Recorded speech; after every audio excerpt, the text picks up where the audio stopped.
अली वजीर, मोहसिन दावड़ और बाकी लोग, ये कौन लोग हैं? ये फौज के खिलाफ मुसलसल तकरीरें करने वाले और वापस आकर भी फौज के खिलाफ तकरीरें करने वाले लोग से हुकूमत में शामिल होने के बावजूद भी फौज के खिलाफ बात। क्या ये वो लोग नहीं है? अस्सलाम वालेकुम, मैं हूं शाहिद हुसैन। तारिक मतीन साहब मेरे साथ मौजूद हैं। चांद रात है, पाकिस्तान तहरीक इंसाफ के कारकुनान जो है वो सड़कों पर हैं वज़ीर आज़म की कॉल पर, बल्कि दुनिया भर में भी एहतजाज हो रहा है इमरान खान की कॉल के ऊपर। वज़ीर आज़म असल में आदत पड़ गई थी काफ़ी अर्से तक, तो इसलिए मुँह से निकल गया। तो सर आपको बहुत शुक्रिया, आप अपना कीमती वक्त दिया।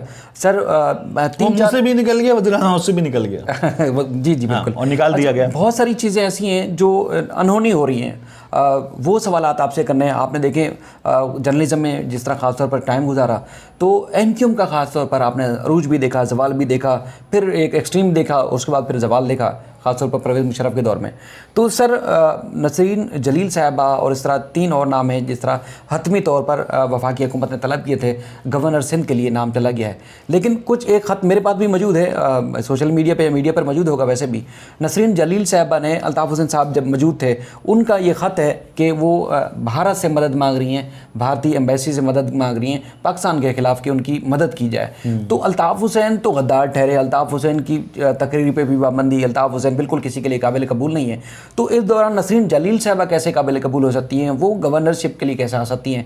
क्या ऐसी गिदड़ सिंगी है कि सारे गुनाह माफ़ हो गए एक साथ, या अल्ताफ़ हुसैन गंदे हैं? अच्छा, क्या गीदड़ सिंगी है, इस बात का जवाब तो हम ढूंढ रहे हैं और हम सब ढूंढ रहे हैं, और आधा जवाब मिल रहा है, बाकी का आधा नहीं मिल रहा। तो जब पीसेस पूरे जुड़ जाते हैं तो फिर आप जिक्सॉ बना लेते हैं, और कई बार जैसे वो बन के जुड़ जाता है तो टिंग करके रोशनी आती है और रास्ता खुल जाता है। तो आधा जवाब मिल गया, आधा नहीं मिल रहा है।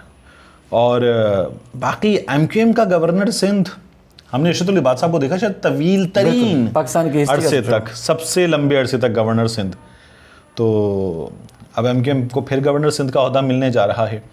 ये जो है वो गालिबन असलम नाम था उन साहब का, जो अभी शहीद हुए थे PIDC पर होने वाले मुजाहिरे में। ये उनके भाई के अपने अल्फाज हैं कि उनकी शहादत का सौदा करके मिलने वाले ओहदे हैं, और ये एमक्यूएम ऐसे ले रही है। तो ये एमक्यूएम को ऐसे मिलने वाली गवर्नर है। बाकी आपका ये जो सवाल है ना नसरीन जलील साहिबा का ख़त, वो हम दोबारा पढ़ेंगे इंशाल्लाह। लेकिन क्या नहीं हुआ इस मुल्क में, मतलब मियाँ नवाज़ शरीफ साहब ने क्या इस तरह के कमालात अंजाम नहीं दिए? वो लाहौर में जो आकर बैठे हुए थे इंडिया से इंटेलेक्चुअल्स और बड़े बड़े सहाफ़ी और दानिश्वर, उनसे बात करते हुए मियाँ नवाज़ शरीफ साहब ने तो अल्लाह और भगवान के बारे में भी बातें कर दी थी। और वो जो इसमें जिन साहब ने जूता मारा था, उन्होंने कुछ इसी तरह के ख्यालात का इज़हार किया था। बहरहाल गलत किया था, मज़हब पे नहीं जाना चाहिए। तो हमारे यहाँ ये भी हुआ है, हमारे यहाँ बीच में एक लकीर आ गई है वरना हम एक हैं, ये भी हुआ है हमारे यहाँ। अल्ताफ़ हुसैन साहब ने खुद मदद मांगी थी। फिर उसके बाद आप इस वक्त जो इस काबीना में बैठे हुए लोग हैं, या इस मुत्तहिदा हुकूमत में, आमतौर पर तो मुत्तहिदा अपोजिशन होती है, लेकिन जो मुत्तहिदा हुकूमत में बैठे हुए लोग हैं, उनमें इस वक्त अली वजीर, मोहसिन दावड़ और बाकी लोग, ये कौन लोग हैं? ये फौज के खिलाफ मुसलसल तकरीरें करने वाले और वापस आकर भी फौज के खिलाफ तकरीरें करने वाले लोग से हुकूमत में शामिल होने के बावजूद भी फौज के खिलाफ बात। क्या ये वो लोग नहीं है? क्या ख्वाजा आसिफ साहब जो हैं, उन्होंने अभी वजीर दिफा बन जाने के बाद, ये जो कराची में धमाका हुआ शरीफ बलोच का, इस धमाके के बाद नूरुल हुदा शाह साहिबा ने एक तरफ फराग गोगी की तस्वीर लगाई, एक तरफ शरीफ बलोच की तस्वीर लगाई, और बताया कि इन दो इंतहाओं के दरमियान पाकिस्तान खड़ा है। और ख्वाजा आसिफ ने, वजीर दिफा ने, इन लोगों के लिए फिर कहा कि हमारे यहाँ एक हिस्ट्री है, वाक़यात हैं, हालात हैं, महरूमियाँ हैं, जो भी एक लंबी सी बात थी वो करके उन्होंने कर दिया कि ये सिलसिला जारी रहेगा तो ये महरूमियाँ और ये हालात जारी रहेंगे। कोई पूछे क्या वजीर दिफा हैं? आप पाकिस्तान की फौज के बड़े हैं इस वक्त, जैसे भी बना दिए गए हैं, लेकिन हैं आप बड़े इस पाकिस्तान की फौज के।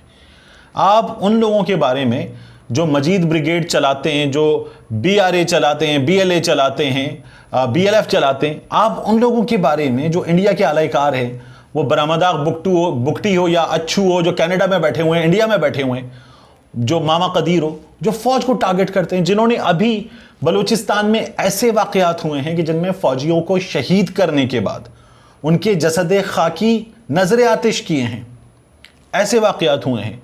आप उन लोगों के लिए जस्टिफिकेशन पैदा कर रहे हैं कि ये कैसे होते हैं ये वाक़यात, और ऐसे खुदकुश हमला आवर कैसे पैदा हो जाते हैं। ये आपको अगर हैरत हो रही है गवर्नर सिंध पर, तो मुझे तो वज़ीर दिफ़ा पर हैरत हो रही है।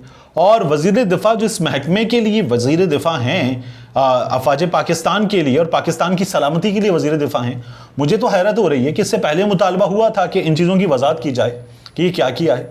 अब की बार ये मुतालबा क्यों नहीं हुआ? ये मुतालबा भी हो जाना चाहिए था। तो ये चीज़ें हो रही हैं हमारे यहाँ, मुझे इस पर हैरत कुछ ख़ास नहीं है। ये इस मुत्तहदा हुकूमत को लाकर जो बिठाया गया, तो इस मुत्तहदा हुकूमत के अज्ज़ाए तरकीबी हैं, या अज्ज़ाए तरकीबी में शामिल हैं या भी रहेंगे। सर, जिस तरह आपने 4-5 बड़ी शख्सियात जो कि फ़ौज की हुकूमत में शामिल होने के बाद भी और उससे पहले भी इनमें अख्तर मेंगल भी आपकी बात कर रही है, अख्तर मेंगल साहब भी शामिल हैं। बिल्कुल। ये पाकिस्तान मुखालिफ तकारीर कर चुके हैं, बाकायदा इंटरनेट पर मौजूद हैं ये पाकिस्तान मुखालिफ तकारीर। तो ये तमाम लोग यहाँ हिस्ट्री ये भी है कि पाकिस्तान के झंडा जलाने वाले कहा जाता है कि वो चीफ जस्टिस भी बन जाते हैं। लेकिन बुनियादी तौर पर मैं काफ़ी दिन से, बल्कि काफ़ी महीनों से इस सवाल की तलाश में हूँ कि बेशुमार फोरम्स ऐसे हैं कि जिसमें लोग हमसे सवाल करते हैं बहैसियत सहाफ़ी कि पता करके बताएं कि अल्ताफ़ हुसैन के खिताब पर पाबंदी कब हट रही है। क्योंकि अल्ताफ़ हुसैन ने कोई इनसे बड़ा तो कदम नहीं उठाया जितने ये लोग हुकूमत में शामिल हैं। अली वज़ीर हो गए, मोहसिन दावड़ हो गए, जिसमें ख्वाजा आसिफ हो गए, राना सनाउल्लाह, सादिक, इस तरह दर्जनों नाम शामिल हैं। और हत्ता MQM की जो उनकी अपनी जमात थी, उनके अपने जिन्होंने अल्ताफ़ हुसैन को धोखा दिया, दगा दिया, वो भी हुकूमत में अब शामिल हो गए और गवर्नर भी उनको मिल रहे हैं। तो फिर अल्ताफ़ हुसैन ऐसा क्या जुर्म किया है जिसकी वजह से जो करोड़ों उनके चाहने वाले हैं उन तक उनकी एक्सेस क्यों नहीं हो रही? अदालती फोरम से भी नहीं हो रही, कोई इदारा जवाब नहीं दे रहा, इंटरनेशनल फोरम पर भी वो रजू करने की कोशिश कर रहे हैं। इस सवाल का जवाब क्यों नहीं मिल रहा? अच्छा, मेरा ख्याल है कि कुछ अरसे में मिल जाएगा। अल्ताफ़ हुसैन साहब के लिए जो गुंजाइश है उसमें कुछ मसाइल हैं, वो मसाइल हल नहीं हो रहे और उनकी अभी तफसीलात में नहीं जाते, लेकिन वो हैं। बिल्कुल इसी तरह से मियाँ साहब मुमकिन था बहुत कि वो हमें नज़र आते हरम में अपने भाई के साथ, यानी वो बाहर से पहुँचते, भाई यहाँ से पहुँचते और मियाँ साहब की जल्द वापसी होती। लेकिन अभी भी ये जो कहा जा रहा है ना कि इलाज, तो कुछ मसाइल हैं और उन मसाइल के हल की वजह से या कुछ मुखालिफत है, कुछ रुकावटें हैं, उनकी वजह से जो है वो मियाँ साहब की भी चीज़ें नहीं हुई। उन्हीं चीज़ों की वजह से अल्ताफ़ हुसैन साहब की चीज़ें नहीं हुई और वो चीज़ें हो जाएं तो ये वापसी हो सकती है। सवाल ये है कि क्या ये होनी चाहिए, अल्ताफ़ हुसैन वाली वापसी होनी चाहिए या मियाँ नवाज़ शरीफ वाली वापसी होनी चाहिए? तो मेरा ये कहना है कि होनी चाहिए। अल्ताफ़ हुसैन को वापस आना चाहिए, नवाज़ शरीफ को वापस आना चाहिए और बल्कि इनको लाया जाना चाहिए और अवाम पे छोड़ देना चाहिए कि अवाम उनके हक़ में आते हैं या नहीं आते। नहीं, इनको लाएं। मैं अपनी, ये तो आपकी राय, मैं अपनी राय दूँ, आपसे अर्ज़ करूँ, इनको लाकर इनको बाकायदा तौर पर जो कानूनी मामलात हैं इनके, वो चलें, कानून की अपनी रफ्तार से चलें, सुबुक रफ्तारी से ना चलें, कानून की अपनी रफ्तार से चलें। और चलने के बाद जो है इन दोनों को, एक को आप रखें किसी 5 मरले के मकान में शादरा लाहौर में और बाकायदा तौर पर एक छोटे से मकान में, और दूसरे को आप यहाँ कहीं ये जो नाले के साथ घर बने हुए हैं इनमें पीछे किसी जगह किसी घर में रखें, छोटे घर में, और कहीं यहाँ रहो और इनको यहाँ पे नज़रबंद कर दें। ये जो इनको वहाँ पर महलों की आदत है और यहाँ पर भी महलों की आदत, अल्ताफ़ हुसैन को तो यहाँ महलों की आदत नहीं थी, लेकिन इनको जो वहाँ पर महलों की आदत है उसको छोड़ के यहाँ लाएँ और कानूनी तौर पर इनके मामलात चलें। इनके लिए जेल इनके घर से 5 मरले के घर से बेहतर होती है इनकी जेल, इन लोगों की जेल। तो इनको रखें उस घर में और रख के उसमें जितनी बिजली आम पाकिस्तानी को मिलती उतनी आम पाकिस्तानी को मिले, जितना खारा पानी एक कराची वाले को मिलता उतना खारा पानी अल्ताफ़ हुसैन को मिले, जिस तरह की सहूलतें एक लाहौरी को हासिल हों उतनी सहूलतें मियाँ नवाज़ शरीफ को हासिल हों, और इनको रखें। जेल इनके लिए एक आम घर से बेहतर होती है और मुकदमात इनके चलें, फ़ैसला हो उन मुकदमात का और उसके बाद आगे हों। ये जो वहाँ बैठकर मुसलसल एक अय्याशी के साथ बाकायदा तनकीद कर रहे हैं, उससे बहुत बेहतर है कि इनको लाया जाए यहाँ पर और ये सब चीज़ें की जाएं।